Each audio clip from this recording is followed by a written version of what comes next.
Assalamualaikum warahmatullahi wabarakatuh. Nama saya Nadila Juliani dengan NIM 20101163200001 ingin mempresentasikan scrapbook yang berisikan materi tentang fonologi. Dan materi yang pertama adalah fonologi. Fonologi adalah ilmu yang mempelajari tentang bunyi-bunyi bahasa atau fonem dan distribusinya. Bidang kajian fonologi adalah bunyi bahasa, yang mana merupakan satuan terkecil dari ujaran dengan gabungan bunyi yang membentuk satu suku kata. Kemudian fonologi terbagi menjadi dua, yaitu fonetik dan fonemik. Lalu ada ruang lingkup fonologi dan kajiannya. Ruang lingkup fonologi tadi adalah bunyi bahasa, yang mana bunyi bahasa merupakan satuan terkecil dari unsur bahasa. Kemudian ada bidang kajian bunyi bahasa. Bidang kajian bunyi bahasa ini terbagi menjadi tiga, yaitu fonetik artikulatoris, fonetik audiotoris, dan fonetik akustis, yang mana yang akan dijelaskan pada bagian fonetik nanti. Lalu ada fonologi dan disiplin lainnya. Fonologi dan disiplin lainnya. Nah, di luar dari struktur internal bahasa, yaitu fonologi, morfologi, dan sintaksis, ada bidang lain yang mengenai kajian linguistik, yaitu diantaranya yang pertama ada kajian semantik. Nah, kajian semantik ini adalah cabang linguistik yang mempelajari arti atau makna yang terkandung dalam suatu bahasa.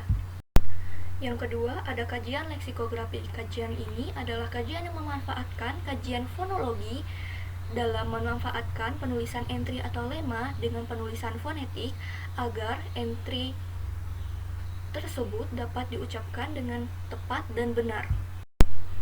Yang ketiga ada kajian sosiolinguistik. Nah, kajian sosiolinguistik ini adalah kajian yang mempelajari hubungan antara interaksi sosial dengan kegiatan berbahasa. Yang keempat ada kajian psikolinguistik, yaitu kajian yang mempelajari bahasa sebagai objeknya. Dan yang kelima adalah kajian dialektologi.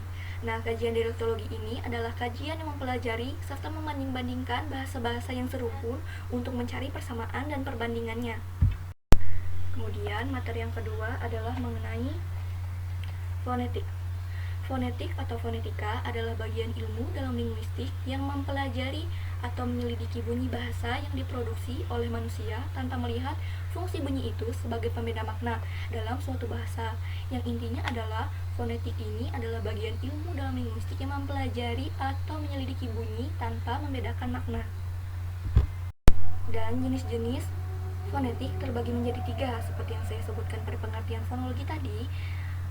Pada bidang kajian bunyi bahasa yang terbagi menjadi tiga, yaitu fonetik artikulatoris, fonetik akustis, dan fonetik audiotoris, yang akan saya jelaskan pada bagian fonetik. Nah, fonetik artikulatoris adalah bagian fonetik yang mengkaji bagaimana cara bekerja alat-alat manusia yang menghasilkan bunyi-bunyi bahasa. Nah, alat-alat yang dijelaskan pada bagian fonetik artikulatoris tadi yaitu seperti paru-paru, lalu ada pangkal tenggorok atau laring, dan rongga tenggorokan atau paring. Lalu ada pada bagian mulut, yaitu ada gigi, ada bibir atas bibir bawah, ada lidah, ada langit-langit lunak, dan ada langit-langit keras. Lalu ada yang terakhir, yaitu ada gusi dalam. Kemudian ada fonetik akustik.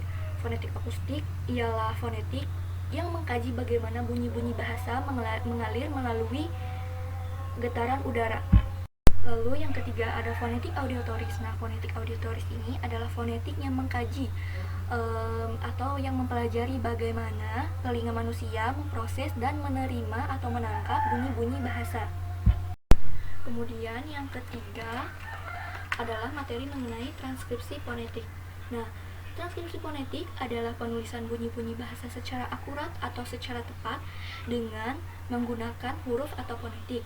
Nah, huruf yang ditulis pada transkripsi fonetik ini berdasarkan huruf-huruf alfabet Latin yang dimodifikasi atau diberi tanda-tanda diakritik.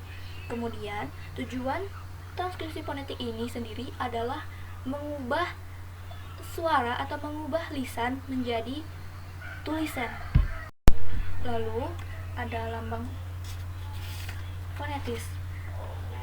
Lambang fonetis yaitu I terbuka dilambangkan dengan huruf I kecil, lalu I tertutup dilambangkan dengan I kapital, lalu ada E terbuka yang dilambangkan dengan E kecil, lalu ada E tertutup yang dilambangkan dengan 3 terbalik atau huruf E kapital, lalu ada E terbalik yang dilambangkan dengan huruf E terbalik pula, lalu ada U terbuka yang dilambangkan dengan huruf U kecil, U tertutup yang dilambangkan dengan huruf U besar, O terbuka dengan huruf O kecil, dan O tertutup yang dilambangkan dengan huruf O kapital, lalu ada A dan W kecil dan huruf W-nya seperti kuadrat tetapi posisinya di bawah, dilambangkan dengan huruf A dan W, lalu ada huruf A dan Y kecil dan huruf Y kecilnya seperti kuadrat namun ada di bawah dan dilambangkan dengan huruf A dan Y. Kemudian adalah penggunaan lambang fonetik dalam kalimat. Contohnya pada kalimat saya ingin menjadi guru yang hebat. Nah, pada kata saya tidak mengalami perubahan.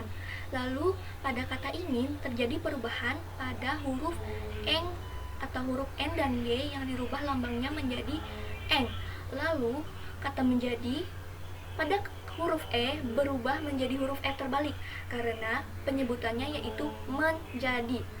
Kemudian pada kata guru tidak mengalami perubahan, dan pada kata yang sama seperti pada kata ingin tadi terjadi perubahan pada huruf eng, huruf n dan g yang dilambangkan dengan huruf eng. Lalu pada kata hebat tidak terjadi perubahan. Kemudian materi selanjutnya adalah alat ucap dan proses pembunyian bunyi. Nah, pengertian alat ucap adalah organ tubuh manusia yang berfungsi dalam pengucapan bunyi. Dan alat ucap terbagi menjadi dua, yaitu ada artikulator aktif dan artikulator pasif. Artikulator pasif adalah alat ucap atau organ tubuh manusia yang tidak bergerak ketika terjadinya artikulasi. Kemudian artikulator aktif adalah organ-organ atau alat-alat yang bergerak ke arah artikulator pasif ketika terjadinya artikulasi. Kemudian ada alat-alat ucap yang terlibat di dalam proses pembunyian bahasa. Yang pertama ada paru-paru, ada pangkal tenggorok atau laring, lalu ada pita suara, ada rongga tenggorokan atau faring, lalu ada anak tekak atau uvula, lalu ada belakang lidah, ada gigi, ada bibir atas, bibir bawah, ada mulut dan rongga mulut, dan yang terakhir adalah rongga hidung. Kemudian ada proses pembunyian bahasa. Proses pembunyian bahasa terbagi menjadi 3. Yang pertama ada komponen subglotal. Komponen subglotal adalah sistem pernapasan yang terdiri dari paru-paru kiri dan kanan, yaitu saluran bronkial dan saluran pernapasan atau trakea. Selain ketiga itu, masih ada yang lain, yaitu otot paru-paru dan rongga dada. Dan dalam hubungannya dengan fonetik, itu disebut dengan sistem pernapasan subglotis. Kemudian fungsi utama dari komponen subglotal ini sendiri adalah memberi arus udara yang mana merupakan syarat mutlak untuk proses terjadinya bunyi bahasa. Lalu yang kedua ada komponen laring atau pangkal tenggorokan. Nah, pangkal tenggorokan adalah sebuah rongga pada ujung saluran pernapasan yang mana di ujungnya ada sepasang pita suara. Celah antara pita suara itu disebut dengan glotis. Nah, pada glotis inilah terjadi produksi bunyi bahasa. Kemudian fungsi glotis adalah membantu dalam mengontrol suara, dan ketika kita berbicara kita dikontrol oleh glotis agar menghasilkan suara yang dimengerti oleh orang-orang. Dan suara ini mencakup seperti huruf H, F, S, K, dan lainnya. Dan kemudian bila glotis dalam keadaan terbuka lebar, maka yang terjadi adalah tidak adanya suara yang dihasilkan atau bunyi yang dihasilkan selain desahan napas saja. Kemudian apabila glotis ini terbuka sedikit lebar, maka yang terjadi tidak ada bunyi yang dihasilkan.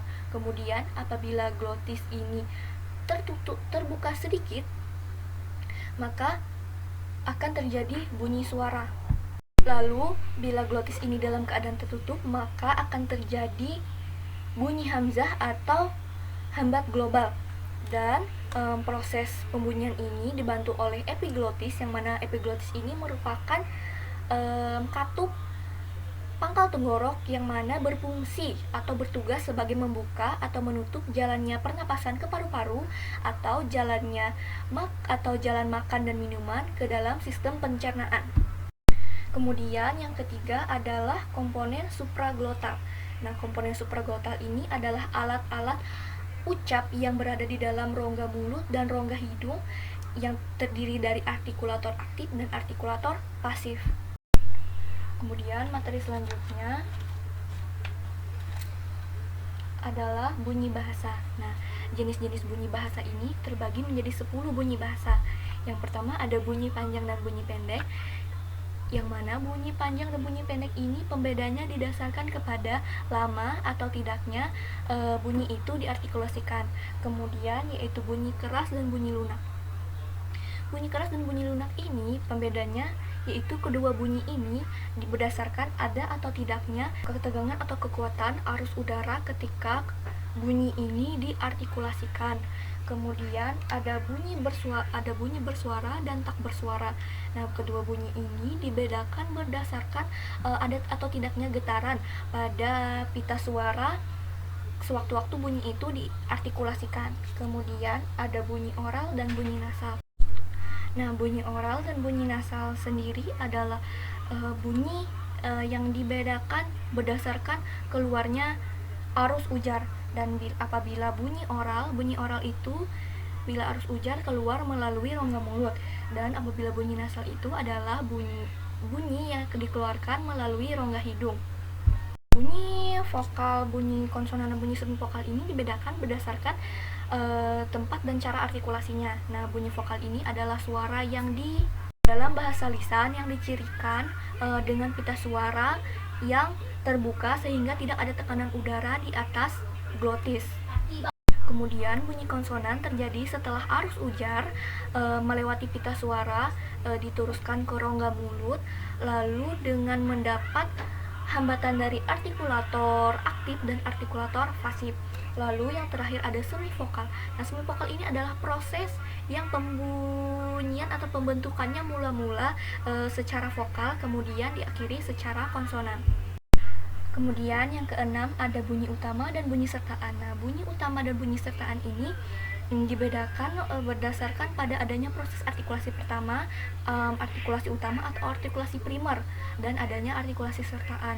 Kemudian bunyi-bunyi sertaan disebut juga sebagai bunyi penggiring yang muncul. Lalu ada bunyi segmental dan suprasegmental. Nah, perbedaan kedua bunyi ini didasarkan pada dapat atau tidaknya bunyi itu disegmentasikan. Lalu yang ke 8 ada bunyi agresif dan ingresif.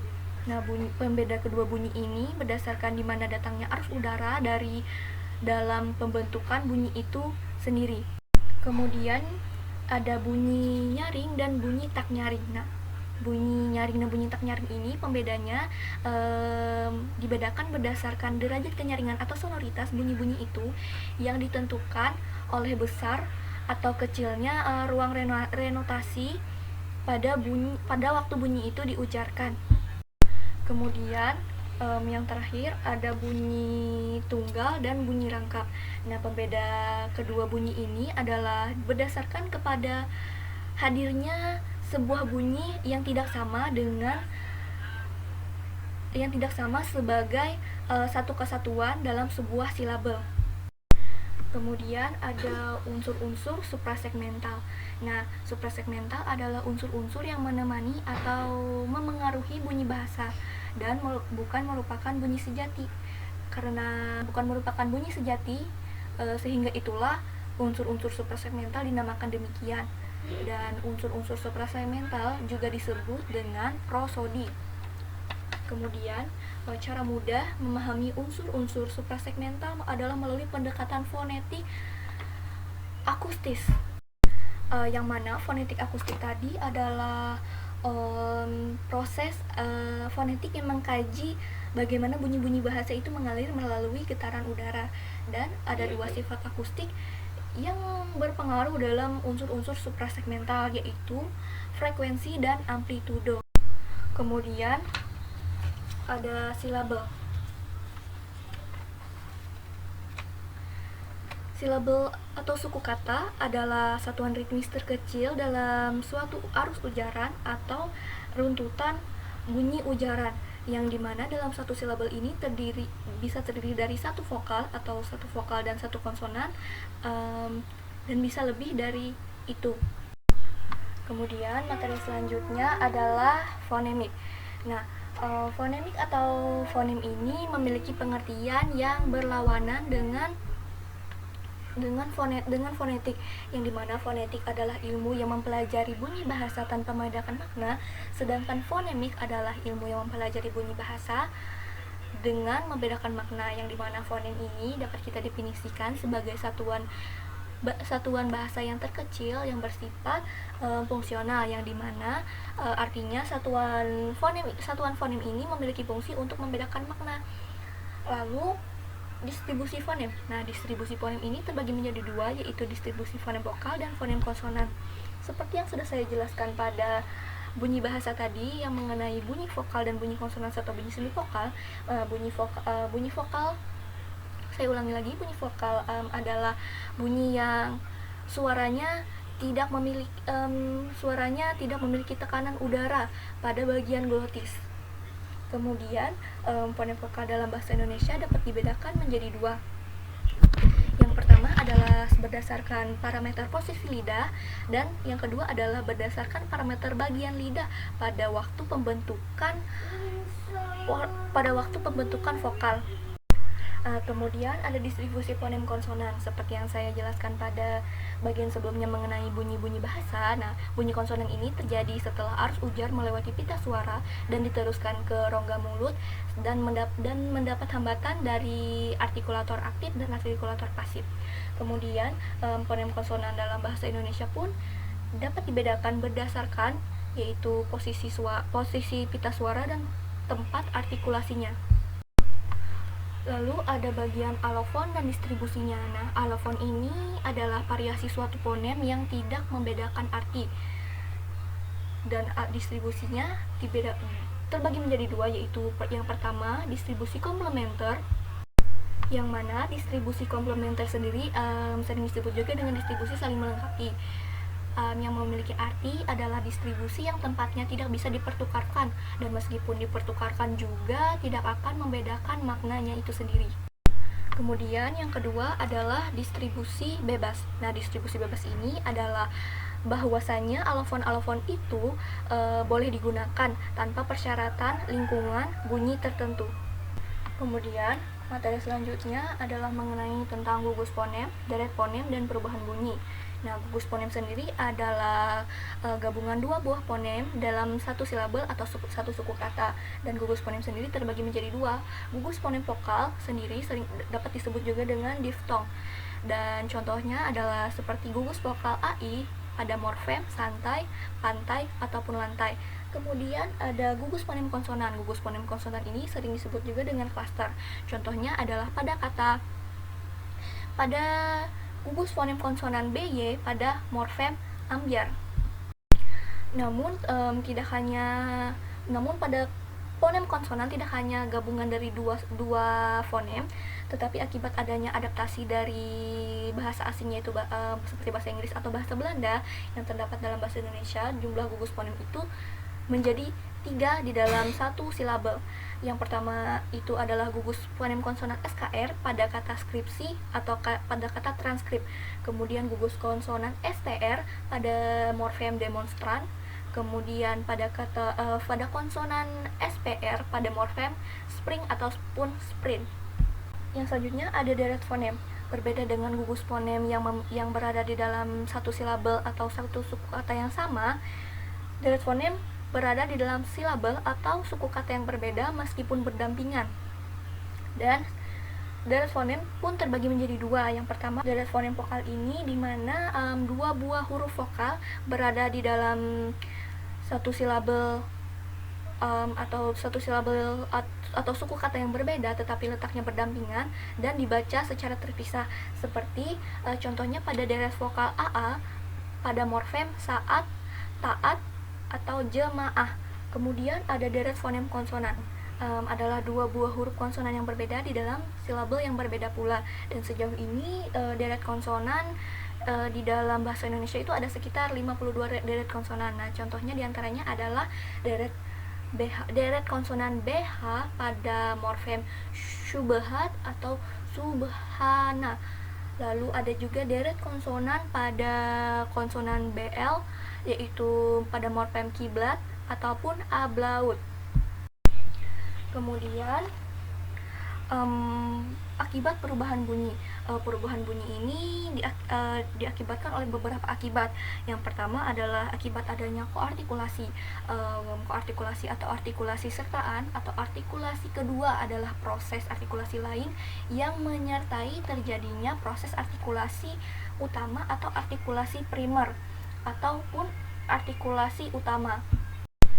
Kemudian yang kedua adalah akibat pengaruh bunyi lingkungan. Nah, dalam pelaksanaan bunyi-bunyi ujaran terjadilah pengaruh timbal balik antara bunyi-bunyi ujaran yang berdekatan, dan karena adanya pengaruh timbul dan karena terjadinya pengaruh timbal balik itu terjadilah perubahan-perubahan bunyi ujaran.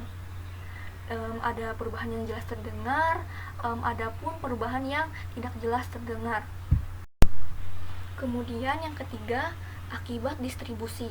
Nah, akibat distribusi ini disebabkan atau dipengaruhi oleh posisi atau letak bunyi dalam suatu ujaran. Kemudian yang terakhir adalah akibat proses morfologi. Nah, perubahan ini dikarenakan adanya proses morfologi yang sering disebut juga dengan morfofenik atau morfofonologi. Dan materi selanjutnya adalah mengenai grafem. Grafem adalah sistem perlambangan bunyi yang alih-alih disebut sebagai sistem ejaan, dan pada dasarnya grafem ini adalah huruf. Dan grafem itu terbagi menjadi dua macam, yaitu grafem yang mengikuti sistem fonetis dan grafem yang mengikuti sistem fonemis. Nah, dan grafem yang mengikuti sistem fonetis ini lebih populer disebut dengan ejaan fonetis, yang mana ejaan fonetis ini melambangkan bunyi-bunyi yang diucapkan penutur dalam bentuk huruf. Dan oleh karena itu jumlah-jumlah huruf yang terdapat pada sistem fonemis yang dilambangkan dengan sistem fonemis ini lebih banyak ketimbang huruf-huruf pada alfabet. Kemudian grafem yang mengikuti sistem fonemis ini lebih populer disebut dengan ejaan fonemis, yang mana melambangkan fonem-fonem tertentu dalam bentuk huruf, dan jadi pelambangan disesuaikan dengan bunyi-bunyi yang membedakan makna. Kemudian ada karakteristik grafem. Nah, beberapa karakteristik grafem itu diantaranya adalah grafem itu bisa dikenali sebagai abstraksi suara yang digunakan manusia untuk berkomunikasi. Kemudian yang kedua adalah grafem ini memiliki kemampuan untuk menghasilkan kontras yang signifikan. Dan yang ketiga adalah ketika fonem itu diubah, seluruh arti tentu berubah. Kemudian yang ketiga yaitu mengenai perbedaan fonem dan grafem.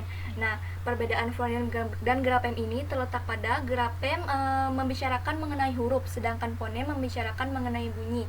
Contohnya pada kata kursi. Pada kata kursi ini sama-sama memiliki 5 grafem dan 5 fonem, yaitu pada grafemnya adalah KURSI dan fonemnya pun KURSI pula. Namun kejadian satu lawan satu ini tidak selalu terjadi. Contohnya saja pada kata ladang. Pada kata ladang ini terdapat perbedaan, di mana grafemnya itu ada 6 dan fonemnya hanya ada 5. Dan grafemnya itu adalah LADANG, sedangkan fonemnya adalah LADA, dan NG-nya itu dilambangkan dengan fonem eng. Kemudian grafem pada fonem, lambang lambang grafem dan fonem ini sedikit berbeda. Ketika fonem itu dilambangkan dengan garis miring, sedangkan fonem dilambangkan dengan dalam kurung segitiga. Tetapi yang terletak perbedaannya itu ketika fonem A dan W, sedangkan di grafem ditulis dengan A dan U. Kemudian pada fonem W di grafem dituliskan W dan U. Lalu ada lambang suprasegmental yang berupa tekanan, nada, durasi, dan jeda. Karena tidak bersifat fonemis, tidak diberi lambang apa-apa, tetapi unsur intonasi yang dapat mengubah makna kalimat dan makna kalimat diberi lambang berupa tanda baca, yaitu untuk kalimat deklaratif itu diberi tanda baca titik, kalimat interrogatif itu diberi tanda tanya, lalu kalimat imperatif itu diberikan tanda seru, dan untuk kalimat interjektif pun diberikan tanda seru juga. Dan untuk menandai bagian-bagian kalimat digunakan tanda titik dan tanda koma. Lalu ada unsur-unsur grafem. Mengingat grafem itu adalah pelambangan dari fonem, maka unsur-unsur suprasegmental dan segmentalnya fonem itu pun akan terlihat dalam grafem. Nah, unsur-unsur itu secara keseluruhan adalah vokal, konsonan, nada, dan jeda.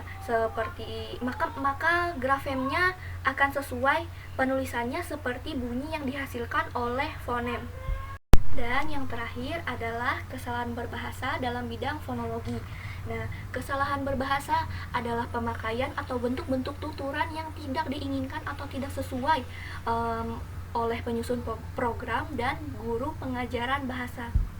Nah, kemudian permasalahan pemakaian bunyi bahasa ini dalam bidang fonologi itu sering ditemukan pada perubahan pengucapan fonem, penghilangan fonem, penambahan fonem, dan perubahan bunyi diftong yang menjadi bunyi tunggal atau fonem tunggal. Lalu beberapa kesalahannya diantara lain, yang pertama adalah fonem A yang diucapkan menjadi E. Contohnya saja, yang seharusnya katanya itu adalah pinjam, maka disebutkan menjadi pinjem. Lalu fonem I yang diucapkan menjadi E. Contohnya saja, yang seharusnya itu adalah air ataupun Indonesia, masyarakat sering menyebut malah menjadi air ataupun Indonesia. Lalu fonem E yang diucapkan menjadi E. Contohnya saja, yang seharusnya itu adalah kemana atau dengan, sering diucapkan menjadi kemana atau dengan. Lalu fonem E yang diucapkan menjadi E. Misalnya saja, yang seharusnya diucapkan mega, tapi malah diucapkan menjadi mega. Lalu fonem U yang diucapkan menjadi O. Nah, fonem U yang diucapkan menjadi O ini pun sering terjadi di sekitaran masyarakat. Contohnya saja pada kata lubang ataupun goa, yang diucapkan menjadi lobang ataupun goa. Lalu ada fonem O yang diucapkan menjadi U. Contohnya saja adalah pada kata obat ataupun pohon, tetapi malah diucapkan menjadi ubat ataupun pohon. Itu sering terjadi di daerah hulu sungai kalau tidak salah. Nah, kemudian ada fonem I diucapkan menjadi O. Fonem I diucapkan menjadi E. Contohnya saja adalah yang seharusnya itu adalah kata pantai, kata santai, malah sering diucapkan menjadi pantai, sante. Kemudian ada fonem AU atau diftong AU yang diucapkan menjadi O. Kata ini sering sekali saya dengar, dan sering sekali orang mengatakan bahwasanya kata ini adalah benar, yaitu adalah otodidak, yang seharusnya adalah autodidak. Kemudian ada fonem C yang diucapkan menjadi C. Contohnya adalah pada kata ACC atau pada kata WC, yang sering diucapkan menjadi ACC atau WC, dikarenakan masyarakat berpikiran untuk mengadaptasi bahasa Inggris ke dalam kata tersebut, karena bahasa Inggris C itu diucapkan menjadi C, sehingga kebanyakan masyarakat mengucapkan singkatan seperti ACC atau WC itu menjadi ACC ataupun WC. Kemudian ada fonem cluster SY yang diucapkan menjadi S, yaitu pada kata syukur yang seharusnya itu adalah syukur. Nah, kemudian penambahan fonem H di depan, di tengah, ataupun di akhir kata. Contohnya saja pada kata gaji yang sering disebutkan menjadi gaji. Kemudian pada kata sepeda yang sering sekali disebutkan menjadi sepeda. Kemudian penghilangan fonem H pada awal kata, tengah kata, ataupun akhir kata. Misalnya saja yang sering saya dengar di sekitar saya itu mengatakan pahit itu menjadi pahit, tahu itu menjadi tahu. Kemudian fonem F yang diucapkan menjadi fonem P. Misalnya saja kata aktif itu diucapkan menjadi aktif, kata fakultas diucapkan menjadi fakultas, ataupun kata pasif diucapkan menjadi pasif. Kemudian fonem V diucapkan menjadi P, sering sekali terjadi. Contohnya saja pada kata November yang seharusnya diucapkan menjadi November. Lalu pada fonem Z yang diucapkan menjadi J. Misalnya saja pada kata zaman yang seharusnya disebutkan menjadi zaman. Lalu fonem Z yang berubah menjadi S. Contohnya saja adalah azas yang sering sekali disebut dengan asas.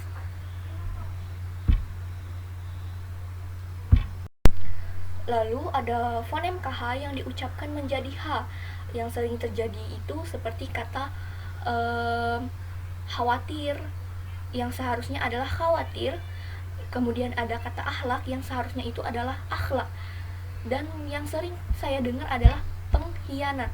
Seharusnya itu diucapkan adalah pengkhianat. Lalu ada juga menghilangkan fonem K. Ini juga sering terjadi. Contohnya saja pada kata bapak yang seharusnya adalah bapak, lalu kata maklum yang seharusnya itu adalah maklum. Lalu pada fonem E yang diucapkan menjadi I. Contohnya saja itu adalah pada kata yang seharusnya adalah kemarin, kepada seharusnya kata adanya kemarin diucapkan menjadi kemarin. Dan kemarin ini sering dibenarkan oleh beberapa orang dan sering dianggap benar oleh kebanyakan orang. Kemudian yang terakhir adalah fonem U yang diucapkan atau dituliskan menjadi W. Contohnya saja seperti kualitas ataupun kualifikasi. Yang seharusnya adalah kualifikasi atau kualitas, kebanyakan orang sering menyebutnya secara singkat yaitu kualifikasi ataupun kualitas. Lalu yang terakhir adalah solusi pemakaian bunyi bahasa. Nah, upaya apa saja yang kita lakukan untuk mengurangi adanya kesalahan dalam berbahasa Indonesia? Yang pertama adalah meningkatkan penguasaan kaidah bahasa pada siswa, kemudian memperbanyak latihan menulis pada siswa. Yang ketiga adalah menerapkan teknik koreksi yang tepat, dan yang terakhir adalah pelaksanaan pembelajaran menulis dengan pendekatan proses. Nah, baiklah, itu tadi yang dapat saya jelaskan dan dapat saya jabarkan mengenai scrapbook yang saya buat. Apabila ada kesalahan kata ataupun ada kekurangan, saya mohon maaf. Terima kasih. Wabillahi taufiq wal hidayah. Wassalamualaikum warahmatullahi wabarakatuh.